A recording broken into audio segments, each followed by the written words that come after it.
Hitler não assassinou os 6 milhões de judeus se os tempos anteriores do antissemitismo romano não tivessem preparado o caminho. Em 26 de abril de 1933, Hitler relembrou aos representantes do Vaticano, o bispo Purnen e Monsenhor Steiner, que por 15 séculos Roma considerava os judeus parasitas a serem exterminados e que ele, Hitler, oferecia uma solução final para o problema dos judeus. Antes de se tornar o Papa Pio XII, o cardeal Eugênio Pacelli, núncio papal da Alemanha, entregou o dinheiro do Vaticano a Hitler para ele formar o Partido Nazista. Ao se tornar Papa, Pacelli enviou uma mensagem de apoio ao Hitler.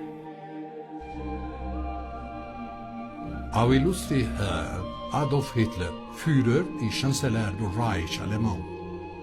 É com grande prazer que recordamos os muitos anos passados na Alemanha como núncio apostólico, ocasião em que fizemos de tudo para estabelecer relações harmoniosas entre a Igreja e o Estado. Agora, suplicamos ainda mais fervorosamente para alcançarmos este alvo. Em 1939, e os abusos de Hitler, bem como suas maléficas intenções com os judeus, já eram conhecidas em todo o mundo. E foi em janeiro daquele ano que Adolf Hitler declarou que a guerra resultaria na exterminação total da raça judaica. Die Völker noch einmal in einen Weltkrieg zu stürzen, dann wird das Ergebnis nicht der Sieg des Judentums sein, sondern die Vernichtung der jüdischen Rasse in Europa. Após 4 anos, em 22 de junho de 1943, enquanto pairava os corpos nos céus da Europa, o Papa Pio XII, em contraposição da promessa de Deus, escreveu ao presidente Roosevelt, tentando dissuadi-los de tornar a Palestina uma terra judia. Não existe precedente histórico para justificar o regresso de um povo a uma terra deixada 19 séculos antes. Se os hebreus desejam um lar, não seria muito difícil encontrar um território que lhes sirva melhor que a Palestina. Com o aumento da população judaica naquela região, graves novos problemas surgiriam. Deus havia prometido ao povo de Israel um regresso à sua terra. Pio XII nunca condenou o Holocausto em público e nem tampouco tentou tirar a ideia de Hitler a aniquilar os judeus. Em 1904, Pio XII declarou: não podemos reconhecer os judeus como povo.